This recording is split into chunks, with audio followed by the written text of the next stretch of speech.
Hey guys, welcome to resource point. Myself Rishika. आज अभी हम लोग डिस्कस करने वाले हैं। आज है 12 जुलाई और आज हमारी टेस्ट सीरीज़ यहाँ पे जो यूपीएससी मेंस आंसर आईटी की चल रही है उसकी टेस्ट 3 हुई है। आई होप कि आप लोग अभी तक आंसर अपने लिख चुके होंगे। 5 क्वेश्चंस आप लोग को आज मॉर्निंग में दिया गया होगा, 9 बजे दिया गया था। उसी की यहाँ पे अभी हम लोग मॉडल आंसर डिस्कस करेंगे। तो 5 क्वेश्चन है और सारे क्वेश्चन आपको GS2 पेपर में से देखने को मिला और मैक्सिमम जो है पे मैक्सिमम थी उस सारे क्वेश्चंस आपको पॉलिटी और गवर्नेंस के देखने को मिले। जितने भी टॉपिक न्यूज़ में थे मैक्सिमम मैं उसको कवर करने का कोशिश की हूँ। आइए अब हम लोग मॉडल आंसर को यहाँ पे देख लेते हैं कि किस तरीके से आप लोग को आंसर लिखना है और हर एक क्वेश्चंस में कितनी रिक्वायर्ड अमाउंट ऑफ आंसर होनी चाहिए। अमाउंट ऑफ नहीं, क्वालिटी और क्वान्टिटी होनी चाहिए, दोनों आंसर मांगती है कि नहीं। चलिए स्टार्ट करते हैं। तो स्टार्ट करते हैं हम लोग फर्स्ट क्वेश्चन के साथ। सबसे पहली क्वेश्चन है, यहाँ पे आपको बताना है कि इंपॉर्टेंट प्रिविलेजेस जो कि हर एक मेंबर के द्वारा, जो कि एमपी होते हैं, मेंबर ऑफ पार्लियामेंट होते हैं, उनके द्वारा इंजॉय किया जाता है। और ये जो प्रिविलेजेस होती है दो तरीके की होती है, एक कलेक्टिवली होती है और इंडिविजुअली होती है। तो दोनों के बारे में आपको डिस्क्राइब करना है, साथ ही इसकी क्या सिग्निफिकेंस है, इस तरीके का प्रिविलेज देने के पीछे जो है और इस तरीके के प्रिविलेज देने से क्या सिग्निफिकेंस है, इसको यहाँ पर डिस्कस करना है।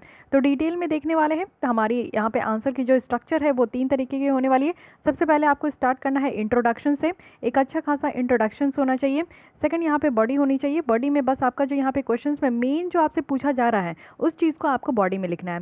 कंक्लूजन एक बहुत ही अच्छा बेटर होना चाहिए, ऑप्टिमिस्टिक कंक्लूजन होना चाहिए, जिसमें कि आप एक पॉजिटिव पॉइंट के साथ इसको एंड करो और पढ़ने में अच्छा लगे। ठीक है, कभी भी क्रिटिसिज्म नहीं करनी है, क्रिटिसिज्म भी करनी है तो वो आपकी जो है कंस्ट्रक्टिव क्रिटिसिज्म होनी चाहिए। कहने का मतलब है कि आप क्रिटिसाइज कर सकते हो किसी भी पॉइंट में, लेकिन उसके लिए सोल्यूशंस भी आप लोग को वहाँ पे पॉइंट आउट करना होगा। तो स्टार्ट कर सकते हैं। जैसे कि डायरेक्टली यहाँ पे आपका स्टैटिक पोर्शन है।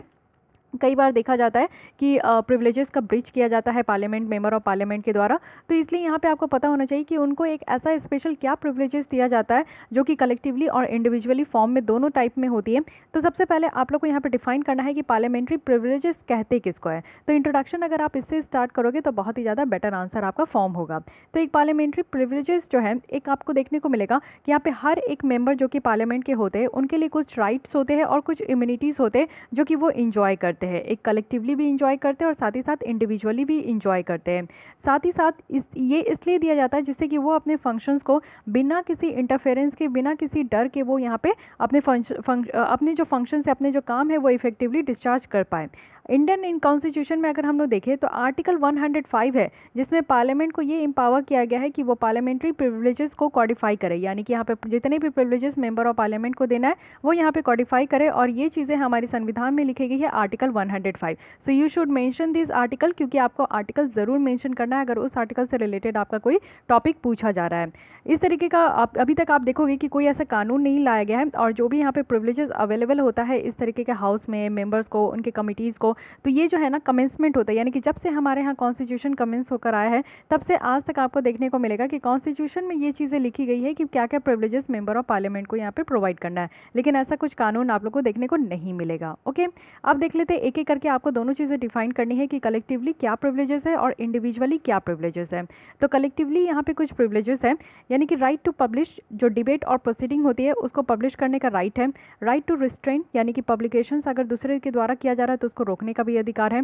True report of parliamentary proceeding जो है ये यहाँ पे पब्लिश किया जाएगा, वो भी किया जा सकता है प्रेस के द्वारा। सेकंड यहाँ पे प्रिविलेजेस है कि राइट टू एक्सक्लूड, यानी कि अगर कोई प्रोसीडिंग चल रही है या फिर कोई सीक्रेट सीटिंग बैठी हुई है, जितने भी मेंबर ऑफ पार्लियामेंट है, तो उसमें से कोई स्ट्रेंजर है, कोई अजनबी है तो उसको बाहर भी रख सकते हैं। साथ ही right to regulate internal affairs, यानी कि हाउस के अंदर जो भी यहाँ पे वाद विवाद मुद्दा जो भी होता है उसको वो अपने जो है रेगुलेट कर सकते हैं और कोई भी मैटर को वो डिसाइड कर सकते हैं। जब भी वो हाउस के अंदर अगर कोई भी मैटर निकल कर आता है तो ये मेंबर ऑफ पार्लियामेंट के पास प्रिविलेजेस है कि वो उसको अपने हिसाब से वो उसको सेटल कर सकते हैं।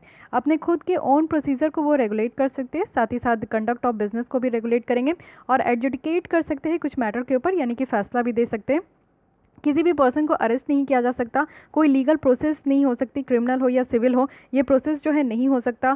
साथ ही कोर्ट जो है वो भी यहाँ पे रोकती है कि किसी भी तरीके के प्रोसीडिंग जो कि हाउस में चल रहा है या कमेटी में चल रहा है तो उसको वो यहाँ पे नहीं इंक्वायरी कर सकते।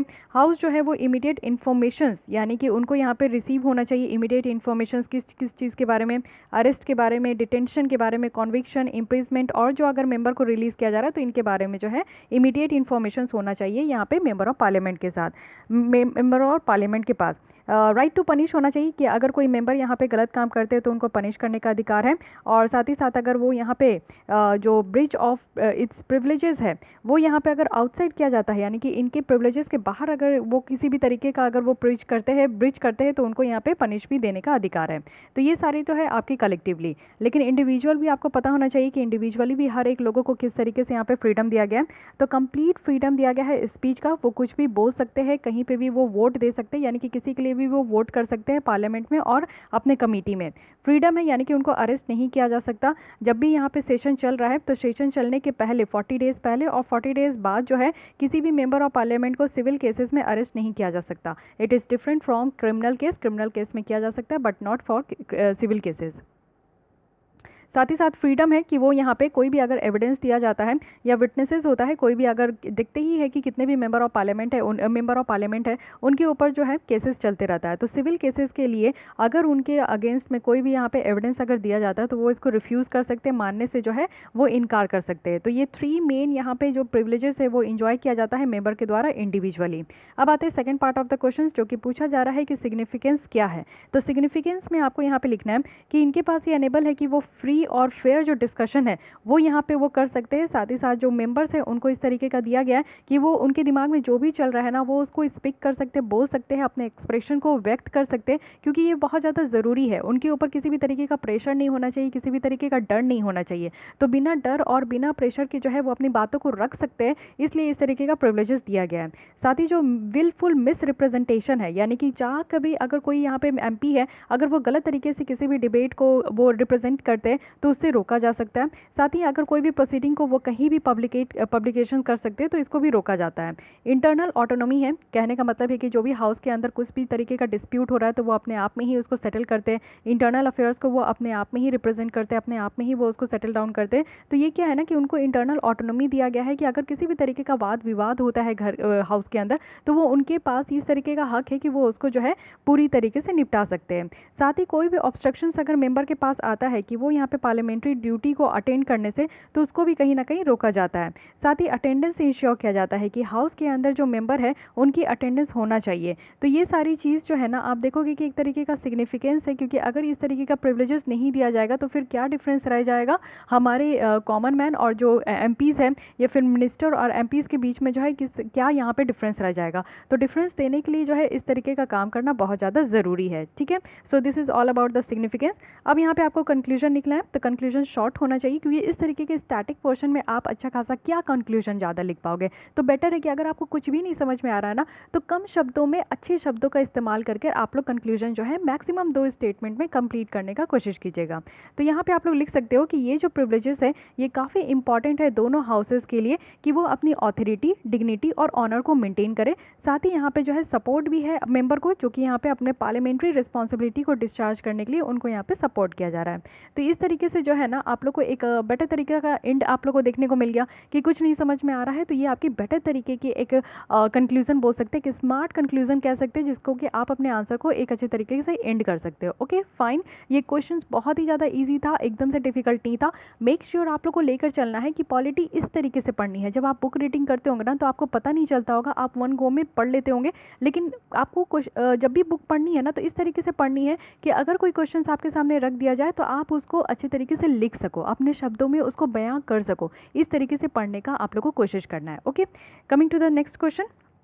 सेकंड क्वेश्चन है, यहाँ पे हम लोग बात करेंगे फाइनेंस कमीशन के बारे में। आपसे टिपिकली यहाँ पे यही पूछा जा रहा है कि फाइनेंस कमीशंस जो कि हमारे कॉन्स्टिट्यूशन में मेंशन्ड है तो उनकी कंपोजिशन और फंक्शंस के बारे में आपको यहाँ पे बात करना है। ठीक है, ओके फाइन। बहुत ही अगेन ये बहुत सिंपल क्वेश्चन है, क्योंकि जितने भी स्टैटिक क्वेश्चन आते हैं ना आपको पेपर में देखने को मिलेगा कि कुछ इस तरीके का स्टैटिक क्वेश्चन जरूर आता है। तो इस तरीके के क्वेश्चन को आप लोग को मिस नहीं करना है, ये आप लोग मेक श्योर रहिए, क्योंकि करंट अफेयर्स के क्वेश्चन या फिर कभी कभी कुछ एक अलग सा स्टेटमेंट टाइप क्वेश्चन आ जाता है जो कि आप लोग मे भी उस समय एग्जाम में समझ ना पाओ। तो वो सारे क्वेश्चंस को आप लोग जो है ना सेकेंडरी पॉइंट में रख सकते हो, लेकिन प्राइमरी क्वेश्चंस जो है आप लोग को ये सारे होने चाहिए जिसको कि आप लोग को एट एनी कॉस्ट मिस नहीं करना है। तो स्टार्ट कैसे करेंगे, बात तो आप लोग को यहाँ पे खुद ही दे दिया गया है कि फाइनेंस कमीशन, इट मीन्स कि आप लोग को एक अच्छा खासा पहले याद रखना है कि कॉन्स्टिट्यूशन ऑफ इंडिया के बारे में बात किया जा रहा है। तो ये एक बेटर स्टार्ट माना जाता है जब आप किसी आर्टिकल से स्टार्ट करते हो। आर्टिकल से स्टार्ट कीजिए कि आर्टिकल 280 में ये आपका डिफाइन किया गया है फाइनेंस कमीशन ऑफ इंडिया को को, वो भी हमारे संविधान में कहाँ डिफाइन किया गया, तो आर्टिकल 280 में। तो ये बहुत अच्छा स्मार्ट और बहुत ही अच्छा एक इंटेलिजेंट आप स्टार्ट कह सकते हो। तो इंट्रोडक्शंस में बस आपको यही चीज़ें लिखनी है, ठीक है। और फाइनेंस कमीशन एक कॉन्स्टिट्यूशनल बॉडी है जो कि हर एक 5 साल के इंटरवल में इसको सेटअप किया जाता है और प्रेसिडेंट ऑफ इंडिया के द्वारा। साथ ही इनको क्या टास्क दिया गया है, तो इनको टास्क दिया गया है कि ट्रांसफ़र करना है रिसोर्सेज को सेंटर से स्टेट में, और साथ ही साथ इस रिसोर्सेज को जो है डिस्ट्रीब्यूट भी करना है सेंटर में, जिससे कि जो वर्टिकल और जो हॉरिजेंटल इम्बैलेंस देखने को मिलता है हमारे इंडियन फेडरल स्ट्रक्चर में, वो कहीं ना कहीं ओवरकम हो पाए, ऐसी प्रॉब्लम्स अराइज ना हो पाए। ओके तो ये आपका एक हो गया बॉडी, ये आपका हो गया इंट्रोडक्शन। अब आते हैं हम लोग बॉडी में। बॉडी में आपसे दो चीज़ पूछा जा रहा है, एक तो कंपोजिशन पूछा जा रहा है, दूसरा आपका फंक्शंस पूछा जा रहा है। तो सिंपली आपको राइट डाउन करना है कि कंपोजिशन ऑफ फाइनेंस कमीशन में आपको क्या लिखना है कि इसमें कौन कौन से लोग होते हैं। तो यहाँ पे आपको देखने को मिलेगा कि एक चेयरपर्सन होते हैं और 4 अदर मेंबर होते हैं जिनको प्रेसिडेंट के द्वारा अपॉइंट किया जाता है।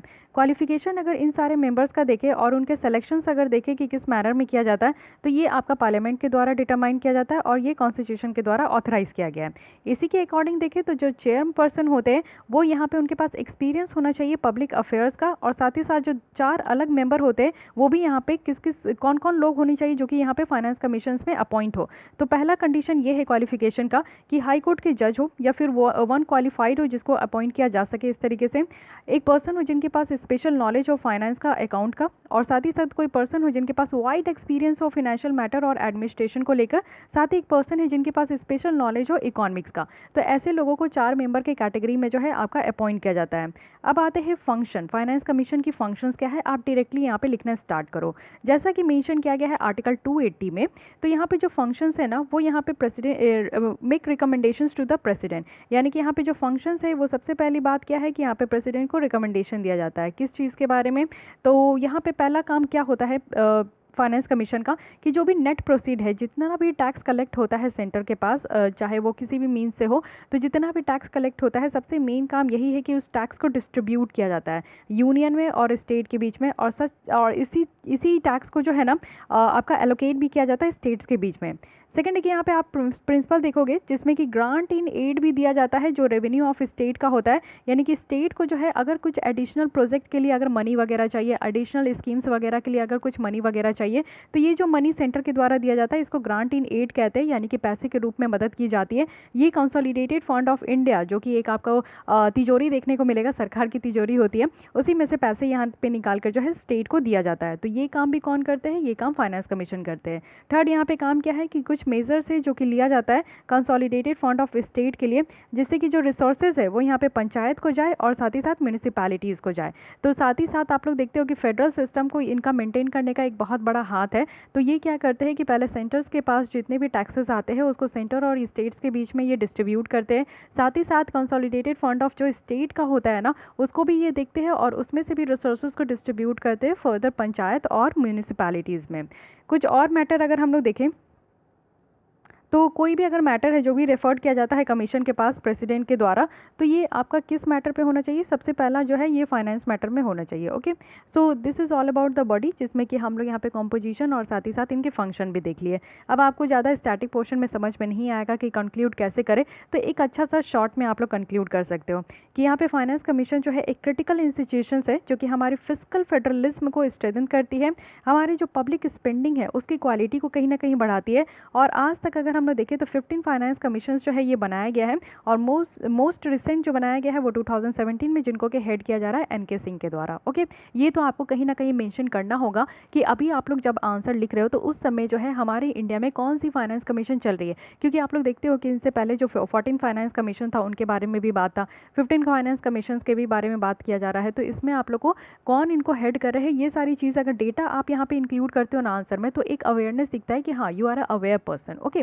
तो इस तरीके से आपको अपने बारे में शो करना बहुत ज़्यादा ज़रूरी है। तो ये एक आप लोग कह सकते हो कि कंक्लूजन इसी तरीके से शॉर्ट हो जब आपको कुछ नहीं समझ में आ रहा है, बट अगर आपके पास एक अच्छा और कंक्लूजन है और कुछ आप इसमें इंक्लूड करना चाहते हो तो बिल्कुल कर सकते हैं, कोई आपको रोक टोक नहीं कर रहा है। मैं यहाँ पे आपको मॉडल आंसर से प्रोवाइड कर रही हूँ। मॉडल आंसर का मतलब ही होता है कि एटलीस्ट इतनी चीज़ें आपके आंसर में ज़रूर होना चाहिए। इसके फर्दर अगर आप लोग और भी अच्छे तरीके से आंसर लिखने का कोशिश कर रहे हो, लिख रहे हो, तो वो बहुत अच्छी बड़ी बात है। ठीक है तो अभी तक तो लिखने का कोशिश कर लीजिए। आई थिंक कि जो टेस्ट हो चुके हैं उसमें आप लोग कहीं ना कहीं लिखने का प्रैक्टिस कर लिए होंगे, अपने हेजिटेशन को दूर कर लिए होंगे। अब जो फोर्थ टेस्ट आएगा उसमें से आपकी मैं यहाँ पे आंसर शीट को इवेलुएट करूँगी। तो अब उसमें मुझे पता चलेगा कि आप लोग कितने अच्छे तरीके से लिख रहे हो। तो मुझे पता चले इससे कोई फ़र्क नहीं पड़ता आप कैसे लिख रहे हो, आपको पता चलना चाहिए। ठीक है, आपके आंसर में क्या कमियाँ है, आपको कैसे इंप्रूव करना है, हर यहाँ से आपको पता चलेगा। ठीक है, आपको प्रोवाइड किया जाएगा डिटेल में ईच एंड एवरीथिंग।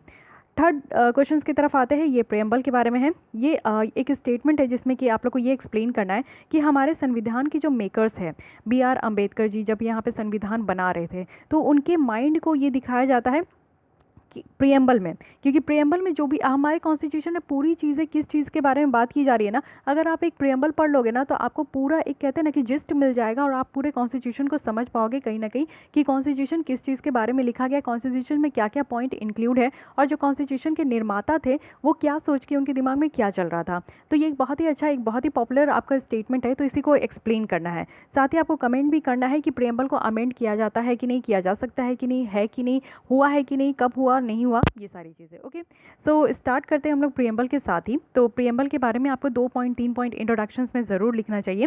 जैसे कि आप लोग लिख सकते हो कि preamble is an introductory document to the constitution, जो कि यहाँ पे रिवील करती है क्या, sources of authority, nature of Indian state, objective of the constitution, date of adoption of the constitution. तो इतनी सारी चीज़ आपको यहाँ पे प्रियम्बल से मिलती है। ये आप लोग ज़रूर इसको नोट डाउन कर लीजिए, बहुत ही इंपॉर्टेंट है। हमारे इंडियन स्टेट का क्या नेचर है ये आपको प्रियम्बल से पता चलता है। कॉन्स्टिट्यूशन का ऑब्जेक्टिव क्या है ये पता चलता है, जैसे कि जस्टिस देना है, फ्रेटर्निटी लेकर आना है, लिबर्टी लोगों को देना है, फ्रीडम देना है। तो ये सारी चीज़ें हमें प्रियम्बल से पता चलता है।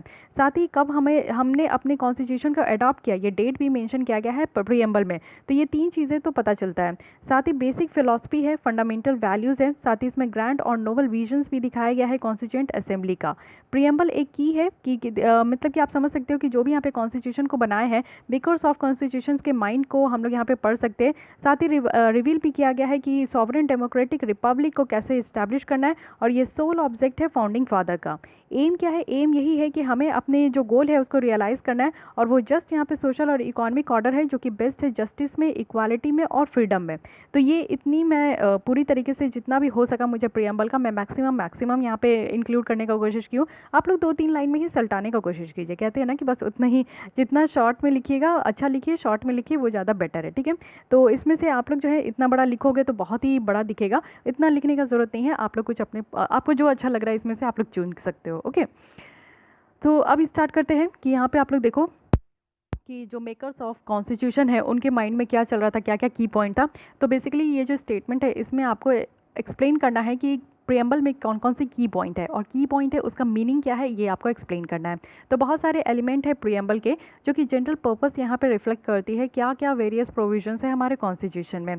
तो बात करते हैं जस्टिस के बारे में। जस्टिस दिया गया है सोशल, इकोनॉमिक और पॉलिटिकल, इन 3 तरीके के जस्टिस के बारे में हमारे प्रियम्बल में बात किया गया है। फंडामेंटल राइट आप लोगों को देखने को मिलता है, डायरेक्टिव प्रिंसिपल देखने को मिलता है जिसमें कि बहुत सारे प्रोविजंस है, और इसका एम यही है कि हमारे सोसाइटी में जो इनइक्वालिटीज़ है उसको दूर करना है, डिस्क्रिमिनेशंस जो है उसको हटाना है। साथ ही यहाँ पे इक्वल राइट्स होना चाहिए सारे लोगों को। जब हम लोग एक जगह पे रह रहे एक ही अर्थ में रह रहे तो फिर इतना ज़्यादा डिस्टिंग्विश क्यों किया जाता है, इतना ज़्यादा डिस्क्रिमिनेशन क्यों किया जाता है।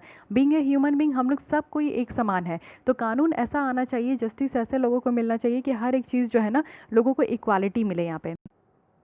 सो सेकंड पॉइंट है यहाँ पे लिबर्टी, यानी कि किस किस चीज़ की आपको फ्रीडम दी गई है।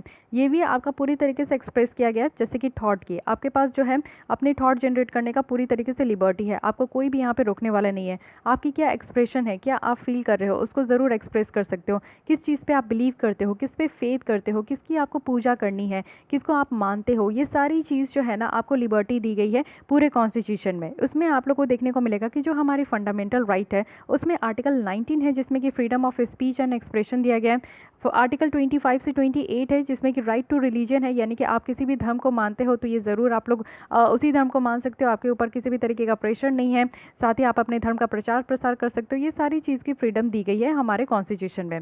इक्वालिटी है थर्ड पॉइंट। इक्वालिटी मतलब कि आपके स्टेटस का इक्वालिटी, आपको अपॉर्चुनिटी का इक्वालिटी। यहाँ पे सिविक और जो पॉलिटिकल इकोनॉमिक इक्वालिटी है उसको प्रोवाइड किया जा रहा है, उसको प्रमोट करने की बात की जा रही है। वहीं अगर हम लोग फंडामेंटल राइट के आर्टिकल 14 से 18 देखें तो यहाँ पे आप लोग देखोगे कि कुछ यहाँ पे जो सोसाइटी के कुछ सेक्शंस है उनको स्पेशल प्रिविलेजेस देने का यहाँ पे आपका रोका गया है। एडिक्वेट अपॉर्चुनिटी होनी चाहिए सभी लोग के लिए और विदाउट एनी डिस्क्रिमिनेशंस, क्योंकि इक्वालिटी बिफोर लॉ की बात करते हैं। आर्टिकल 14 में इक्वालिटी बिफोर लॉ है, आर्टिकल 15 में आपका डिस्क्रिमिनेशन नहीं करना है, आर्टिकल 16 में आपका जो है एम्प्लॉयमेंट में जॉब में डिस्क्रिमिनेशन नहीं करना है, आर्टिकल 17 में अनटचेबिलिटी है, आर्टिकल 18 में आपका जो है कोई भी तरीके का टाइटल आपको यहाँ पे नहीं लेना है without consent of the president. Okay, तो इस तरीके की इक्वालिटी होनी चाहिए। वहीं अगर हम लोग डीपीएसपी में बात करें तो आर्टिकल 39 में ये कहा गया है कि इक्वल राइट होना चाहिए, एडिक्वेट मीन ऑफ लाइवलीहुड, यानी कि जीवन जीने के लिए जो है ना सबके लिए इक्वल राइट होना चाहिए। और अगर एक जैसा सब कोई काम कर रहे हैं, मेनली यहाँ पे अगर मेल और फीमेल एक जैसा काम कर रहे हैं तो उनको इक्वल वर्क के लिए इक्वल पेमेंट मिलना चाहिए, ये हमारे डीपीएसपी में कहा गया है। वहीं और भी आर्टिकल है, आर्टिकल 325, 326, जिसमें कि यूनिवर्सल एडल्ट फ्रेंचाइजेस की बात करते हैं, right to participate in elections की बात करते हैं बिना किसी डिस्क्रिमिनेशन के। इट मीन्स कि हमारे यहाँ जो है अगर किसी की भी एज 18 ईयर्स हो चुकी है तो इसके बाद जो है हमारे इंडिया में वोट देने का अधिकार है। चाहे आप लोग जो है 18 ईयर्स से आप लोग जो है बूढ़े हो चुके हो, जवान हो चुके हो, एडल्ट हो, तो ये सारे लोगों को जो है यहाँ पे एक दिया गया है प्रावधान कि आप लोग आराम से जो है वोट दे सकते हो। नेक्स्ट पॉइंट हम लोग देखते हैं फ्रैटर्निटी। फ्रैटर्निटी डिफाइन किया गया है। तो फ्रैटर्निटी कहने का मतलब है कि हर एक इंडिविजुअल की डिग्निटी होनी चाहिए, लोगों में यहाँ पे भाईचारा होना चाहिए, है कि नहीं, और unity integrity of the nation के बारे में हम लोग बात करें तो सिस्टम है हमारे यहाँ सिंगल सिटीजनशिप का। जैसे आप लोग यूएस में देखते हो कि डबल सिटीजनशिप होता है, उनको एक सेंटर का सिटीजनशिप लेना होता है, एक स्टेट का लेना होता है, बट हमारे इंडिया में सिर्फ एक ही सिटीजनशिप है। और साथ ही साथ यहाँ पे क्या है ना कि ये भाईचारे का जो फीलिंग है वो यहाँ पे प्रमोट हो पाता है। एक फंडामेंटल ड्यूटी भी दिया गया है कि हर एक सिटीजन्स को एक हार्मनी प्रमोट करना है, साथ ही साथ जो कॉमन ब्रदरहुड का जो स्पिरिट है वो भी यहाँ पे लेकर चलना है। तो डीपीएसपी में फंडामेंटल ड्यूटीज़ में और फंडामेंटल राइट्स में आपको सारी चीज़ें देखने को मिलेगा, बट उसका क्रक्स कहाँ दिया गया है तो प्रियम्बल में दिया गया है। ठीक है, तो फिर यहाँ पे बात बताई जा रही है कि सिंस प्रियम्बल इज़ ए की टू आवर इंस्टीट्यूशंस, तो यहाँ पे बहुत सारे क्वेश्चंस भी निकल कर आए हैं अमेंडेबिलिटी के लिए। ये सेकंड पार्ट है क्वेश्चंस का। तो ये जो क्वेश्चन है ये डील किया गया था केशवानंद भारती केस में, और सुप्रीम कोर्ट के द्वारा ये कहा गया था कि प्रियम्बल जो है ना ये कॉन्स्टिट्यूशन का पार्ट है और इसको अमेंड किया जा सकता है, वो भी आर्टिकल 368 के अंदर, और ये सब्जेक्ट है बेसिक स्ट्रक्चर्स डॉक्ट्रिन का। लेकिन पहले इस तरीके के ओपिनियन को देखा गया था, फिर उसके बाद बेरोबेरी केस, यूनियन केस 1960 में निकल कर आया था, जिसमें ये बताया गया था कि प्रियम्बल जो है कॉन्स्टिट्यूशन का पार्ट नहीं है और इसको हम लोग अमेंड नहीं कर सकते आर्टिकल 368 के तहत। तो ये जो आपका बोला गया था बेरोबेरी केस, यूनियन केस 1960 में, इसको रॉन्ग साबित कर दिया गया। अब क्या है कि प्रियम्बल जो है अमेंड किया गया है और अब तक आप देखोगे 2020 तक सिर्फ एक बार यहाँ पे अमेंड किया गया है, और ये 42nd कॉन्स्टिट्यूशनल अमेंडमेंट के द्वारा किया गया, जिसमें 3 न्यू वर्ड्स को इंक्लूड किया गया है, socialist, secular and integrity to the preamble. Okay, so इस तरीके से आप लोग जो है ना अपने क्वेश्चंस को ज़रूर एंड कर सकते हो, अपने आंसर को ज़रूर एंड कर सकते हो। और यहाँ पे जो मेनली केस है ये जब निकल कर आता है प्रियम्बल के ऊपर क्वेश्चन उठता है तो उसमें हम लोग केशवानंद भारती केस और बेरोबेरी केस के बारे में ज़रूर डिफाइन करते हैं, और इसको आप लोग को ज़रूर से ज़रूर यहाँ पे डिफाइन करना है कि ये दोनों केसेस में क्या कहा गया था, जो कि काफ़ी ज़्यादा इंपॉर्टेंट है। Okay, coming to the fourth question, that is all about the Panchayati Raj. तो यहाँ पे आपको सब्सिडरी को एक्सप्लेन करते हुए यहाँ पे बताना है कि जो 73rd कॉन्स्टिट्यूशनल अमेंडमेंट है वो कैसे इंपॉर्टेंस है, और डिस्कस करना है कि कैसे ये अपने आप को अचीव करने के लिए ट्राई कर रहे हैं। ओके, तो बात करते हैं, पहले डिफाइन करना है आपको प्रिंसिपल ऑफ सब्सिडियरिटी के द्वारा कि इसका मतलब क्या है। इसका मतलब है कि सेंट्रल अथॉरिटी जो है ना कुछ फंक्शन एक्सरसाइज करना है वो नहीं कर सकती, उनको नहीं करना चाहिए जो कि यहाँ पे इफिशिएंटली आपका जो है इमीडिएट हो या फिर लोकल लेवल का हो। रैदर दैन इनको क्या करना चाहिए, इनको यहाँ पे सेंटर को सपोर्ट करना चाहिए और साथ ही साथ हेल्प करना चाहिए कोऑर्डिनेट करने में इनके साथ जो भी एक्टिविटीज़ किया जा रहा है। तो इस तरीके से आप लोग स्टार्ट कर सकते हो। मैंने कहा ना कि किसी भी पॉइंट को पकड़कर आप लोग उसको डिस्क्राइब कर सकते हो, एक्सप्लेन कर सकते हो, डैट वो इसको कंसीडर किया जाता है कि एक अच्छा इंट्रोडक्शन है। अदरवाइज़ अगर आप लोग को ये नहीं समझ में आया कि प्रिंसिपल ऑफ सब्सिडियरिटी किसे कहते हैं, तो आप लोग सेकंड चीज़ है कि बता सकते हो कि 73rd कॉन्स्टिट्यूशनल अमेंडमेंट एक्ट 1992 के तहत हमारे संविधान में एक न्यू स्कीड्यूल, एक न्यू चैप्टर ऐड किया गया। तो स्कीड्यूल आप लोग देख सकते हो कि 11th स्कीड्यूल में ये पंचायती राज को इंक्लूड किया गया है। तो इस तरीके से भी आप लोग स्टार्ट कर सकते हो। ओके, तो मैं यहाँ पे आपको सिर्फ एक तरीका यहाँ पे बताई हूँ जो कि प्रिंसिपल ऑफ सब्सिडियरिटी है, इसको भी आप लोग जो है स्टार्ट कर सकते हो। इसमें क्या है ना कि इसमें आपका इंश्योर किया जाता है कि जो भी डिसीजंस लिया जा रहा है वो सिंपल सा बात है कि जो भी यहाँ पे आपका लोकल लेवल के लोकल गवर्नमेंट में जो भी डिसीजंस लिया जाएगा वो लोगों के हित के लिए लिया जाएगा, ठीक है। और इसको कॉन्स्टिटेंटली यहाँ पे कांस्टेंट तरीके से चेक भी करना है कि ये अवेलेबल है कि नहीं, इसमें एक्शंस लिया जा रहा है कि नहीं, ये सारी चीज़ें आपका यहाँ पे लिखना है। सिंपल हम लोग आते हैं इंपॉर्टेंस में, क्योंकि इंपॉर्टेंस पूछा जा रहा है तो सबसे पहले हम लोग ट्रिक करते हैं यहाँ पे इंपॉर्टेंस में। सबसे पहला क्या है कि आप लोग समझ सकते हो कि पंचायती राज लाने से जो है लोकल गवर्नमेंट इन्हेंस हुआ है। जो भी प्रोजेक्ट है वो हमारे टॉप टू बॉटम लेवल पे जाकर यानी कि ग्राउंड लेवल पे जाकर इंप्लीमेंट किया जा सकता है। ग्रेटर डेमोक्रेटिक पार्टिसिपेशन देखने को मिलेगा। सब्सिडेटरी क्या मतलब क्या है कि डेमोक्रेटिक सिस्टम्स जो है ना इसको हेल्प किया जाता है। इसमें हेल्प होता है कि पूरी तरीके से जो है सेल्फ रियलाइंस को हम लोग लोकल लेवल में प्रमोट कर सकें। इससे क्या है कि एडमिनिस्ट्रेटिव और जो इकोनॉमिक एफिशिएंसी है ये कहीं ना कहीं इंप्रूव होती है। लोगों के पास एक बेटर नॉलेज होता है उनके लोकेलिटी में कि क्या क्या प्रॉब्लम है, क्योंकि आप लोगों को पता है कि जहाँ पे भी आप रहते हो ना आप बेटर तरीके से पता कर सकते हो कि वहाँ पे किस तरीके का प्रॉब्लम है। और अगर आपको इस तरीके का हक दिया जाए कि आप अपने प्रॉब्लम का सॉल्यूशंस निकालो तो आप ही वो इंसान होंगे जो कि बेटर तरीके से अपने एरिया की जो प्रॉब्लम है उसका सॉल्यूशन निकाल पाएंगे, रादर देन कि सेंटर आएगी वो दो तीन बार देखेगी उसके बाद जो है वो अपने तरीके से कुछ भी सॉल्यूशंस लेकर आएंगे, लेकिन वो मे भी इफेक्टिव नहीं हो सकता। लेकिन अगर आप अपने जगह की जो लोकल लेवल में अगर आप कोई सॉल्यूशंस लेकर आओगे तो वो ज़्यादा इफेक्टिव होगा। ओके, तो इसलिए यहाँ पे लोकल गवर्नमेंट का इंपॉर्टेंस है। साथ ही क्लियर डेलिनिएशन है रिस्पॉन्सिबिलिटी का। यहाँ पे आपको क्लियरिटी देखने को मिलेगा कि किस लोगों को यहाँ पे किस तरीके का काम दिया जा रहा है और क्या करना चाहिए पर्टिकुलर लेवल में जो कि एक अच्छे तरीके से हो सके। तो ये सारी चीज़ जो है यहाँ पे अच्छे तरीके से आपका दिखाया जाता है। बेटर डिसीजंस और पॉलिसी मेकिंग है, यानी कि एक बार अगर डिसीजन मेकिंग हो गया तो इसकी कॉन्सिक्वेंसेज जो है ना ये आपको लोकल लेवल में ही इंटीग्रेट होते हुए दिखेगा। पीपल्स जो है वो बेटर यहाँ पे अप्रिशिएट कर सकते हैं अपने वॉइसेस को, जो भी ज़रूरत है कि वो यहाँ पे गवर्नेंस किसको बनाए, गवर्नमेंट किसको बनाए, तो इन सारी चीज़ों में बेटर डिसीजंस हो सकता है। साथ ही यहाँ पे अगर आप देखोगे 73rd कॉन्स्टिट्यूशन अमेंडमेंट एक्ट 1992 है, ये 1993 इफेक्ट में आया था। तो ये कुछ फीचर्स को जो है ना वो अचीव कर पाए हैं, जैसे कि डिवॉल्व कर पाए हैं। ग्रेटर पावर आपको देखने को मिलेगा कि ग्रास रूट लेवल पे है, और ये कैसे हो पाया तो पंचायती राज इंस्टीट्यूशन से हो पाया, जिसमें टोटल यहाँ पे 29 फंक्शनल आइटम है और यहाँ पे 11th शेड्यूल को ऐड भी किया गया है। और क्या क्या यहाँ पे सेक्शन है, कितने यहाँ पे 29 सब्जेक्ट आपको देखने को मिलेगा, जैसे रूरल हाउसिंग है, पॉवर्टी एलिविएशन है, ड्रिंकिंग वाटर है। ये सारी जो ग्रास रूट लेवल की जो प्रॉब्लम है ये सब किसके हाथ में दिया गया है, तो यहाँ पे पंचायती राज के अंदर में। ग्रेटर पार्टिसिपेशन से, यानी कि कम्युनिटी बहुत ज़्यादा यहाँ पे पार्टिसिपेट कर रहे हैं, कैसे तो ग्राम सभा को इस्टेब्लिश करके। और यहाँ पे वोटर्स, यहाँ पे जो विलेजेस है ना, जो भी यहाँ पे voters of the village are member, यानी कि सारे वोटर्स जो होते हैं ना इस विलेज के वो यहाँ पे मेंबर हैं। पंचायत वर्क्स को करते हैं वो ओवरऑल सुपरविजन ऑफ ग्राम सभा, यानी कि पंचायत जिस तरीके से काम करते हैं उनके ऊपर जो इनके हेड है वो यहाँ पे ग्राम सभा। प्रोविजंस यहाँ पे बनाते हैं जो कि इफेक्टिव ट्रांसफ़र होता है फंड का, स्टेट के थ्रू जो है यहाँ पे फंड को ट्रांसफ़र किया जाता है।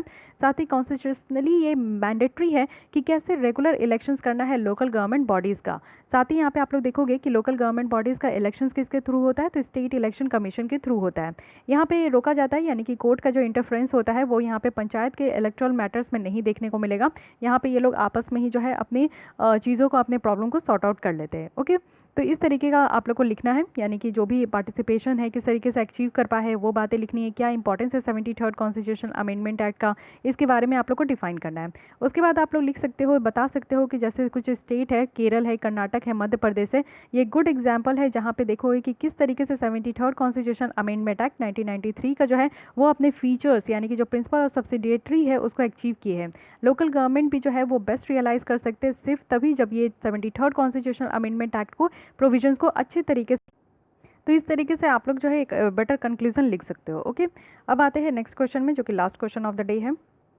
तो अब यहाँ पे फिफ्थ क्वेश्चन देखते हैं। फिफ्थ क्वेश्चन में क्या है कि हमें जो इंडिपेंडेंट जुडिशरी है उसकी इंपॉर्टेंस को एक्सप्लेन करना है, हाईलाइट करना है कुछ रेलिवेंट जो कॉन्स्टिट्यूशन प्रोविजन है कि कैसे सेफगार्ड प्रोवाइड किया जा रहा है और कैसे हमारे सुप्रीम कोर्ट की जो इंडिपेंडेंट और जो इम्पार्शियल फंक्शंस है वो कैसे इंश्योर हो पा रही है। ओके, तो अगर आप लोगों को कुछ नहीं समझ में आ रहा है तो एक बेटर स्टार्ट है कि इंट्रोडक्शन में आप लोग जो है वर्ड्स को यहाँ पे डिफाइन करो। सो बेटर स्टार्ट कर सकते हो जुडिशियल इंडिपेंडेंस से कि व्हाट इज़ जुडिशियल इंडिपेंडेंस। तो जुडिशियल इंडिपेंडेंस जो है एक सेफगार्ड यहाँ पे प्रोवाइड किया जाता है हमारे लोगों को, साथ ही साथ यहाँ पे प्रिविलेजेस भी प्रोवाइड किया गया है जिसमें कि लिमिटेड कॉन्स्टिट्यूशन है। और यहाँ पे प्रिवेंट किया जाता है एग्जीक्यूटिव और लेजिस्लेटिव इंक्रोचमेंट को, जैसे कि लेजिस्लेटिव और एग्जीक्यूटिव है अगर वो हमारे कॉमन मैन के अगर राइट्स को अगर इंक्रोच करना चाह रहे हैं तो उसको जुडिशरी जो है यहाँ पे मेंटेन करके रखती है।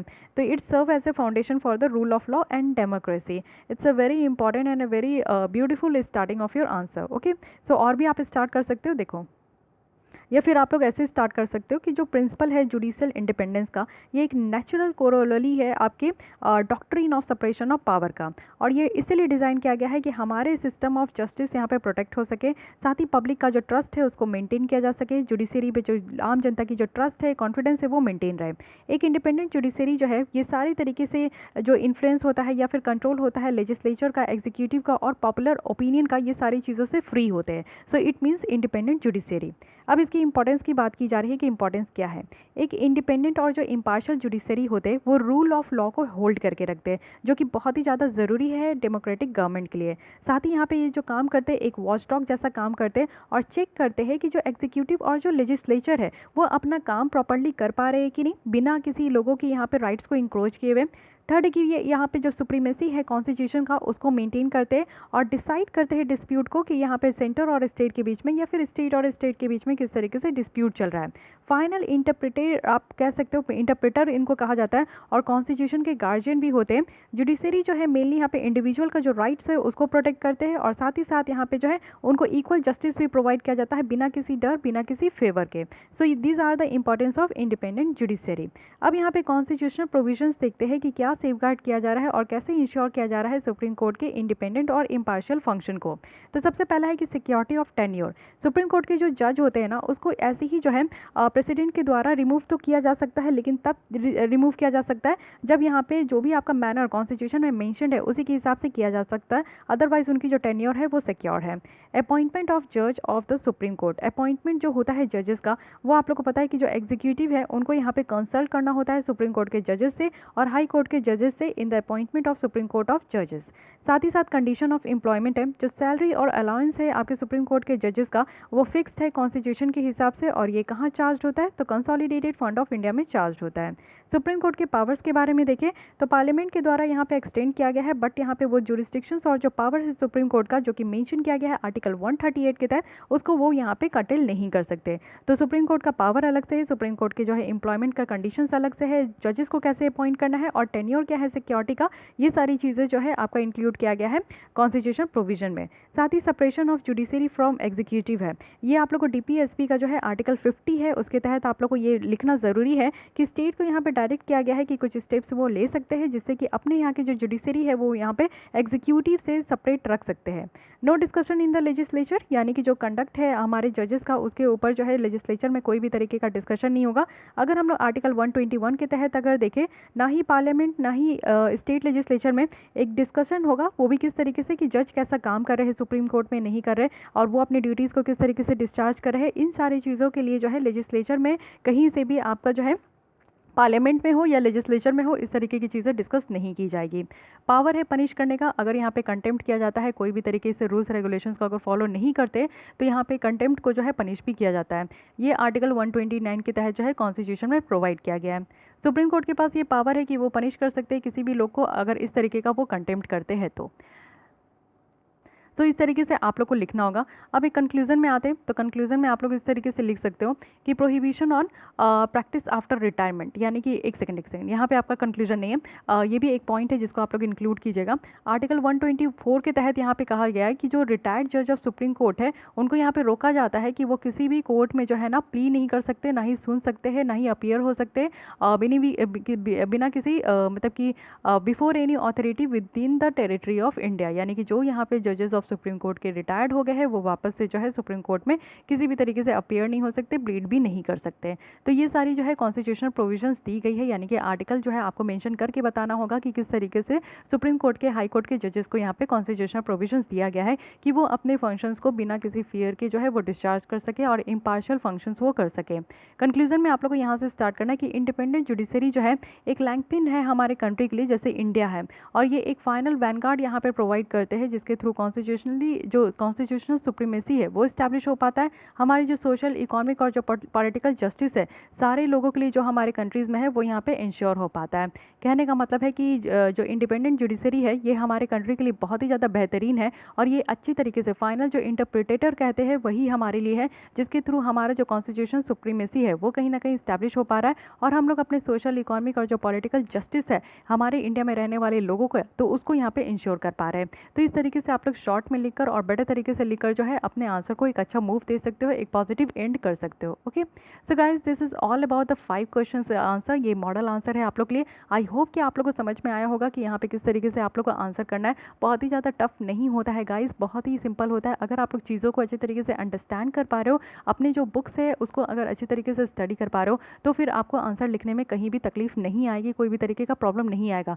इट्स सो सिंपल कि आपको 3 स्ट्रक्चर फॉलो करके चलना है, इंट्रोडक्शन, बॉडी और कंक्लूजन। बस इसी में अपने आंसर को फिट कर देना है। ओके, फिर भी अगर आप लोग को कहीं भी डाउट कोई सजेशन है तो एज यूजुअल मैं यही कहती हूँ कि आप लोग कमेंट कर सकते हो। और जितने भी पेड मेंबर्स हैं मेरे लिए, उनके लिए अलग से वीडियो आएगा। आपको जो है नेक्स्ट 4th जो टेस्ट होगी उससे पहले आप लोग को ये बताया जाएगा कि आप लोग का आंसर कहाँ पोस्ट करना है। ये एक्सक्लूसिवली फॉर इंग्लिश मीडियम के लिए है। हिंदी मीडियम वाले अगर लिखना चाहते हैं तो आप लोग आराम से अपना लिख सकते हो। जो अदर सब्सक्राइबर है जिन्होंने पेड मेंबरशिप नहीं लिया है, वो चैनल को ज्वाइन नहीं किए, तो वो भी अपना आंसर ज़रूर इसी तरीके से प्रैक्टिस करते रहिएगा। क्वेश्चन हर किसी को यहाँ पे मिलेगा, बिल्कुल सारे लोगों को, जितने भी मेरे सब्सक्राइबर हैं, लेकिन मॉडल आंसर सिर्फ उनको मिलेगा जो कि यहाँ पे पेड कर रहे हैं। साथ ही मॉडल आंसर के साथ साथ आपको विजन आइज की टेस्ट सीरीज भी जो प्रीलिम्स की है वो भी मैं यहाँ पे आप लोग को प्रोवाइड करने वाली हूँ। तो एक ही पेमेंट में आप लोग को सारी चीज़ें प्रोवाइड किया जाएगा, परेशान होने की कोई बात नहीं है, ठीक है। और हाँ, सिर्फ एक ही मंथ का आप लोग को करना है, दोनों मंथ का नहीं करना है, क्योंकि ये इनिशिएटिव आपकी 2 मंथ की है, जुलाई और अगस्त की है। तो दोनों मंथ का नहीं करना है, एक ही बार आप लोग पे कीजिए, ठीक है। क्योंकि मुझे बस ये जानना है ना कि कितने बच्चे जो हैं यहाँ पे सीरियस हैं, और आप लोग आंसर भेज सको तो एक अलग से आप लोग के लिए मीडियम हो, जिसमें कि मैं नहीं चाहती कि कोई भी लोग जो है बस ऐवे ही आ जाए। आप लोग को भी पता है कि बहुत सारे लोग ऐसे आ जाते हैं, मैं ग्रुप बनाती हूँ उसमें, मैं किसी को भी ऐसे ही ऐड नहीं करना चाहती, क्योंकि कुछ लोग प्रमोशन करने आ जाते हैं, कुछ लोग जो है फालतू की बात करते हैं, कुछ अगली कमेंट्स करते हैं, तो वो चीज़ें मुझे नहीं चाहिए। अगर मैं कुछ इनिशिएटिव स्टार्ट कर रही हूँ तो आप लोग के लिए, आप लोग को वो बेनिफिट हो at the end of the day, और कहीं से भी कोई भी तरीके का जो है ना डिस्टर्बेंस वाला काम नहीं होना चाहिए। तो बस ये पेमेंट करके क्या होता है ना कि एक मेंबर का आपके ऊपर एक अलग लोगो हो जाता है आपके नाम के ऊपर, जब भी आप कमेंट करते हो या फिर मुझे दिखता है कि किस किस लोगों ने पेमेंट किया है, तो उसको मैं अलग से प्रेफरेंस दे सकती हूँ। तो इसलिए मैं बस पेमेंट करके आपको ज्वाइन मेंबर में ना आपकी एक अलग से लोगो होगी, आपकी अलग से पहचान होगी, तो मैं अच्छे से पहचान कर पाऊँ, ठीक है। तो गाइज़ आज के लिए बस इतना ही। आई होप कि आपको ये मेरी इनिशिएटिव हेल्पफुल लग रही हो, अच्छी लग रही हो। अगर अच्छी लग रही है, हेल्पफुल लग रही है, तो आप लोग अच्छे से कमेंट कर सकते हो, लाइक कर सकते हो। साथ ही अगर कोई प्रॉब्लम है तो आप लोग कमेंट भी कर सकते हो। एंड मेक श्योर कि आपने मेरे चैनल को सब्सक्राइब कर लिया। सब्सक्राइब कीजिएगा, तभी आपको मेरे नेक्स्ट वीडियो की नोटिफिकेशन मिलेगी, अदरवाइज़ फिर आप लोग मिस भी हो सकते हो, ठीक है। तो आज के लिए बस इतना ही। Thank you.